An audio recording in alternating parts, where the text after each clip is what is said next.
பிரியமானவர்களே, இயேசு கிறிஸ்துவின் நாமத்தில் உங்களுக்கு என் அன்பின் வாழ்த்துக்கள். நல்லா இருக்கீங்களா? சுகமா இருக்கீங்களா? தினமும் நீங்க சுகமா, ஆரோக்கியமா, மகிழ்ச்சியா இருக்கணும். அதான் இயேசு அப்பாவுடைய விருப்பம். அதுக்குதான் உங்களோட பேசுகிறார். அதெல்லாம் சரி, இது என்னது? இது மாதிரி ஒரு டென்ட் மாதிரி இருக்குன்னு பாக்குறீங்களா? இதுக்கு பேரு ஜெப கூடாரம், பிரேயர் டென்ட் அப்படின்னு எழுதி இருக்குதா? நம்ம ஊழியத்தின் ஆரம்பத்துல நம்ம தேவனுடைய வீடு கட்ட ஆரம்பிச்சோம்னா 80கள்ல. அப்போ ஜெபிக்கிறதற்கு ஆண்டவர் சொன்ன ஜெபத்துலதான் இது கட்டப்படணும், உங்களுடைய கண்ணீர்ல தான் இது கட்டப்படணும்னு சொல்லி ஆண்டவர் ஒரு ஆலோசனை கொடுத்தார். ஒரு பிரேயர் டென்ட், ஒரு ஜெப கூடாரத்தை அமைச்சு அதுல ஜெபம் பண்ணுங்க அப்படின்னு சொல்லி. அதன்படி இப்போ இது கட்டடம். முதல்ல செய்யப்பட்ட கட்டடமே கிடையாது. இந்த பந்தலுக்குள்ள சாக்கு இருக்குல்ல, சாக்கு, அந்த சாக்கெல்லாம் தச்சு அதை ஸ்கிரீன் மாதிரி போட்டு ஒரு ரூம் மாதிரி உருவாக்கிட்டோம். அதுக்கு பேரு பிரேயர் டென்ட், ஜெப கூடாரன்னு வச்சு அதுல தனி ஜெபத்துக்கு தான் முக்கியமா 24 மணி நேரம் செயின் பிரேயர், இரவும் பகலும் ஜெபம் பண்ணும். 1 மணி நேரத்துக்கு ஒருத்தர் ஜெபம் பண்ணுவாங்க. நம்ம ஊழியத்தில் இருக்கிற தம்பிமார் பகல்ல பெண் பிள்ளைகள் ஜெபிப்பாங்க, ராத்திரியில ஆண்கள் ஜெபம் பண்ணுவாங்க. 1 மணி நேரம் 24 hours ஜெபம் நடந்துகிட்டே இருக்கும். தேவனுடைய வீடு கட்டப்படுவதற்கு ஊழிய காரியத்துக்காக ஜெப குறிப்பெல்லாம் கொடுத்து அப்படிப்பட்ட ஒரு இடம். அதன் பிறகுதான் நம்ம அதை கட்டடமா கட்டன்னு சொல்லி சின்ன பிரேயர் டெண்டா இதுல கட்டி வைத்திருக்கிறோம். இந்த பிரேயர் டென்ட்ல தான் 80கள்ல நான் சொன்னல, இயேசு பிரத்யட்சமா என்னை சந்தித்து இந்தியாவுக்காக ஜெபம் பண்ணுவியான்னு கேட்டார். நீ முதல் இயேசுவை முழுமையா நான் நேரடியா பக்கத்துல பார்த்தது அதுலதான், இந்த பிரேயர் டென்ட்ல தான் நான் ஜெபிக்கும் போது இயேசு நின்று கண்களில கண்ணீரோடு இந்தியாவுக்காக, இந்திய மக்களுக்காக ஜெபிப்பாயான்னு கேட்டாரு. இந்த இடத்துல தான் நான் அவரை சந்தித்தது.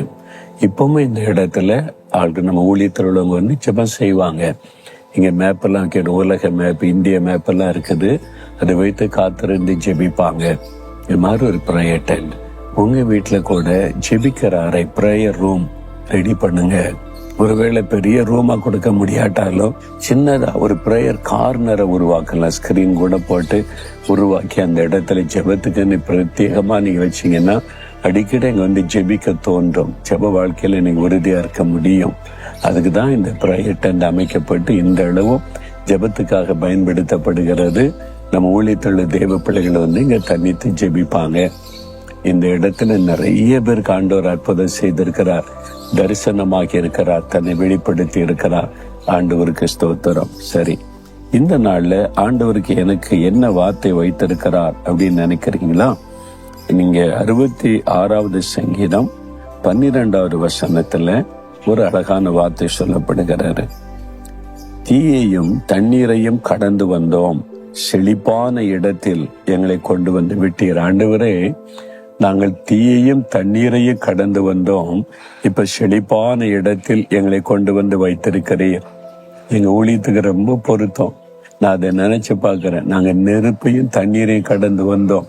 இஸ்ரவேல் மக்கள் செங்கடலை கடந்து வந்தாங்களா? ஆமா, அக்கு நெருப்பு, அதாவது அதெல்லாம் கடந்து வந்தோம். உபத்திரவம், போராட்டம், நெருக்கம், பார்வோனுடைய சேனையெல்லாம் சந்திச்சாங்க. வனாந்தரத்துல எல்லாம் கடந்து வந்த ஆபத்து நிறைந்த இடத்துல. அப்ப தண்ணீரையும் நெருப்பையும் கடந்து வந்தோம். எங்களுக்கு சேரம் வராதபடி நீங்க எங்களை பாதுகாத்தீங்க. இப்ப செழிப்பான இடத்துல வச்சிருக்கிறீங்க. அப்படிதான் இந்த ஊழியத்துல ஆரம்ப காலத்துல இதை விட பெரிய நெருக்கம். 80கள்லயே இந்த ஊழியம் ஆரம்பிக்கப்பட்ட ஆரம்பத்திலேயே இந்த தேவனுடைய வீடு கட்ட ஆரம்பிச்சோமா, மத தீவிரவாத அமைப்பு வந்துட்டாங்க. அப்பவே 80களிலேயே 4 மாவடியில ஜெப வீடு கட்டுவதை தடை பண்ணி பொதுக்கூட்டம் போட்டு என்னை திட்டி ஏசி பேசி கட்டக்கூடாதுன்னு சொல்லி ஊர்வலம் நடத்தினாங்க. இன்னைக்கு தானே நீங்க பாக்குறீங்க வாட்ஸ்அப்ல எதுலயும் திட்டுறது. அன்னைக்கு நேர்லயே எங்களை திட்டினாங்க, எங்களுக்கு போலீஸ் காவல்லாம் கொடுத்தாங்க. அந்த மாதிரிலாம் கடந்து வந்தோம். நெருக்கம், கட்ட விட மாட்டேன், தடுத்துருவேன்னு சவால் விட்டாங்க. எங்களை அழிச்சிருன்னு நினைச்சு அதிகாரிகளை பிடிச்சு என்னென்னோ பண்ணாங்க. ரொம்ப நெருக்கப்பட்டோம். ஆனா கண்ணீர், ஜெபம், அதில் ஆண்டவர் எங்களை கடந்து வர உதவி செய்தார். நாங்கள் தண்ணீரை நெருப்பை அன்றைக்குள்ளதை யோசித்து பார்த்தா இன்னைக்குள்ளது ஒண்ணுமே கிடையாது. இன்னைக்குள்ளது ஒரு பிரச்சனை. இன்னைக்கு அவங்க உட்கார்ந்து திட்டுறாங்க, அவ்வளவுதான். வீடியோ போடுவாங்க திட்டிக்கிட்டு, அவ்வளவுதான். அன்னைக்கு நேர்ல வந்து மோதினாங்க, அவ்வளவு உபத்திரம் பண்ணாங்க. ஆனா அதுக்கு மத்தியில எங்களை கடந்து வர பண்ணினார். எங்களை தோல்வி அடைய விடல, வெட்கமடைய விடல. ஆண்டவர் அதெல்லாம் தாண்டி வர எங்களுக்கு உதவி செய்தார்.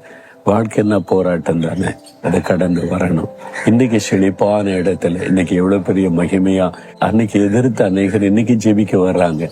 அன்னைக்கு திட்டுன்னு அநேகர் இன்னைக்கு பிரார்த்தனை பண்ணுங்க எனக்காகன்னு சொல்லி வர்றாங்க. செழிப்பான ஒரு இடத்துல கத்திரங்களை கொண்டு வந்து வைத்திருக்கிறார். இப்பவும் போராட்டம் இருக்குது. போராட்டம் இல்லாம இல்லை, சாகு வரைக்கும் நம்ம போராட்டம் இருக்கோம். அதுதான் கிறிஸ்தவ வாழ்க்கை.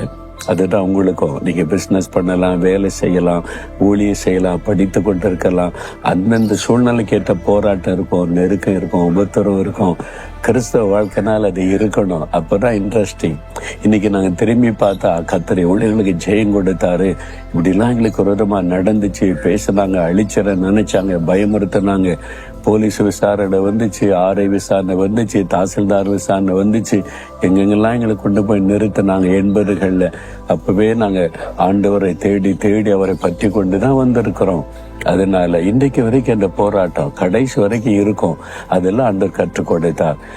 தண்ணீரை நெருப்பை நீங்க கடந்து போவீங்க, ஒன்று உங்களை சேரப்படுத்தாது. செழிப்பான இடத்துல பங்கு கொடுத்து உங்களை ஆண்டவர் வாழ வைப்பார். அதனால இன்றைக்கு இருந்திருக்கிற போராட்டத்தை கண்டு சோர்ந்து போகாதங்க, கடந்து போயிருவீங்க. செழிப்பு ஆண்டவர் வச்சிருக்கிறாரு. செழிப்பை பார்க்க போகிறீங்க, ஆசீர்வாதத்தை பார்க்க போறீங்க. சந்தோஷமா இருங்க. ஆண்டவரை பார்த்து சொல்லுங்க, இப்போ ஆண்டவரே நெருப்பையும் தண்ணீரை கடந்து வர எனக்கு கிருபை கொடுத்தீரை, ஸ்தோத்திரம். செழிப்பான இடத்துல எனக்கு பங்கு வைத்திருக்கிறீர். என் வாழ்க்கையில, என் குடும்பத்துல, என் பிசினஸ்ல, ஆண்டவரே என்னுடைய ஊழியத்துல, என்னுடைய காரியத்துல செழிப்பான நாட்களை நான் பார்க்க போகிறேன். அதற்காய் ஸ்தோத்திரம், ஸ்தோத்திரம். இயேசுவின் நாமத்தில் ஆமேன், ஆமேன்.